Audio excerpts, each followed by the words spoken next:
What's up everybody, it's Sean here and I am back today to give you guys a review of the New Balance 1906N in this Team Away Gray colorway. So the New Balance 1906 is easily one of the brand's top silhouettes right now. And while it's commonly referred to as a 1906R, there's actually different variations of the 1906 silhouette, including this one, which is called officially the 1906N. So on the New Balance website, they call this the 1906 Utility. And from my understanding, just based off of looking at the shoe and comparing it to some of my other pairs, while the tooling is the same, it's mainly the design of the upper, specifically the panels that are overlaid on top, which are slightly different in design. So the official colorway for this shoe is Team Away Gray, Olivine, and Gray Matter, and the style code is M1906NB. And these retailed for a price of $160 US or $200 here in Canada. So jumping right into the details of this shoe, as we start things off with the toe box, this is covered in this mesh layer, which features this diamond shaped overlay on top. Right above this, holding the laces, we have this synthetic nubuck layer with the New Balance branding debossed in the center. And then overlaid on the lateral side, we have these gray colored synthetic overlays with this white colored detailing. And then on the medial edge, you'll see here we have a combination of synthetic gray leather along with more synthetic gray colored overlays on top. So for example, on the medial edge, we have these perforations on this panel, and this differs compared to your standard 1906R. And then the middle two eyelets, just like any other 1906R or 1906N, we have these two woven strips which hold the laces in place. This extends downwards past the New Balance N logo, and this is what they call their New Balance N-Lock technology. So it extends all the way to the base of the sneaker, so when you tighten up the laces, you can envision how it tightens up the midfoot area of the shoe, giving you more support. Underneath the New Balance N logo, we have more of a translucent mesh panel here, which is done in more of a squared shape compared to the diamond-shaped mesh elsewhere. Surrounding this, we have more synthetic gray leather, and then pressed onto the lateral side, we have 1906 U branding, which stands for utility, but I'm not sure why the shoebox calls this 1906N. I would have expected this to be 1906U, but sometimes New Balance is really strange with their naming conventions, so if anyone out there knows and can clarify this, drop a comment down below. Surrounding the bottom of the heel, we have this olive green colored TPU heel cup, which gives you additional structure and support for the back end of the sneaker. In the middle, we have NB branding, and then on the very top of the heel, we have these three horizontal strips of reflective 3M. As far as the laces go, so these only come with one lace option, and instead of a typical flat lace, they actually come with these chunkier oval shaped laces in white. Underneath this, the tongue is covered in this open style mesh in white, and then we have a synthetic nubuck overlay on top, and in the middle of this, we have this NB branding once again. The back of the tongue and the interior of the shoe, this is lined in a white colored mesh, and then same thing for the insoles. So these come with your typical foamed line insole.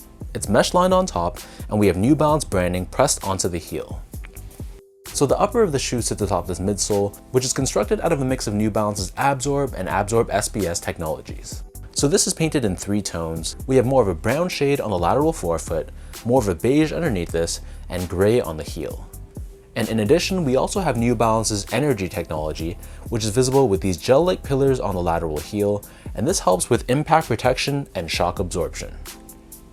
Finally, turning the pair over to the bottom, so this is your standard 1906R outsole. So it's all crafted out of rubber. We have this diamond-shaped traction pattern on the forefoot, along with these flex grooves to give you added flexibility.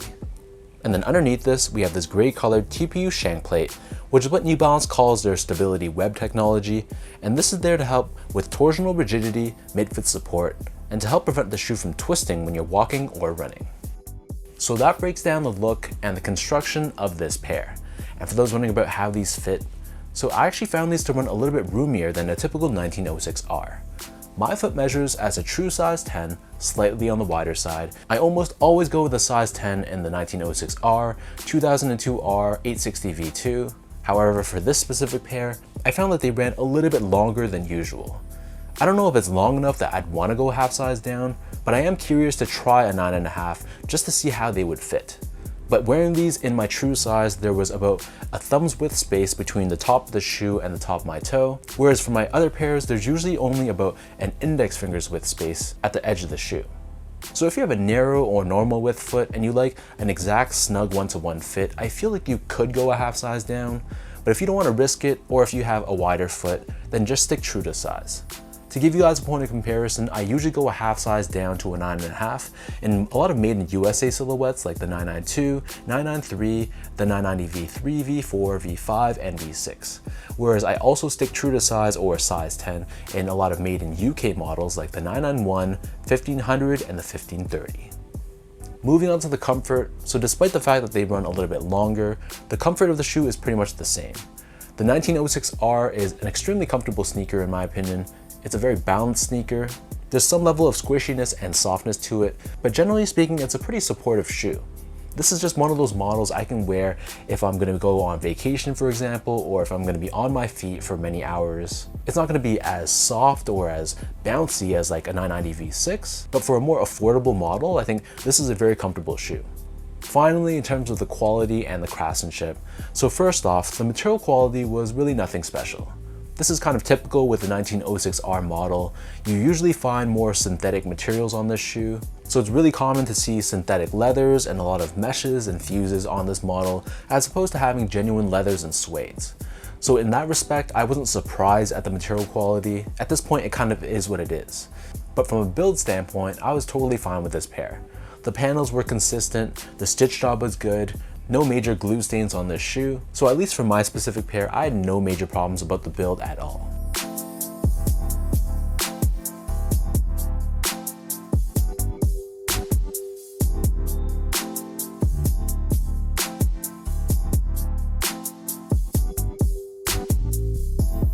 So with all of that out of the way now, let's toss these on feet, I'll lace them up for you, and I'll show you guys how these look.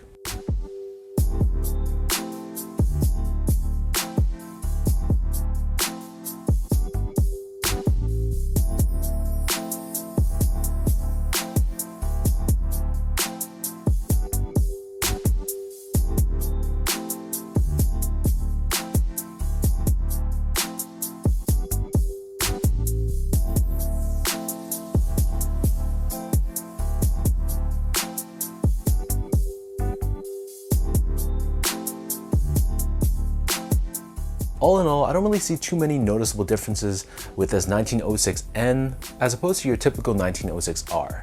Even though this is supposed to be a utilitarian take on the model, yes, the panels are a little bit different on the upper, but that doesn't really change the overall look of the shoe too much.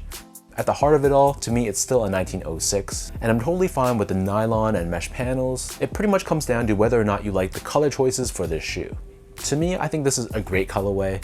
The mix of white and the different shades of gray, which is complemented perfectly with this olive hit on the heel, I think that gives it enough character to make it stand out while still being an extremely wearable and extremely versatile colorway. So leave your thoughts down below. Let me know, what do you guys think about this 1906N in this Team Away Gray colorway?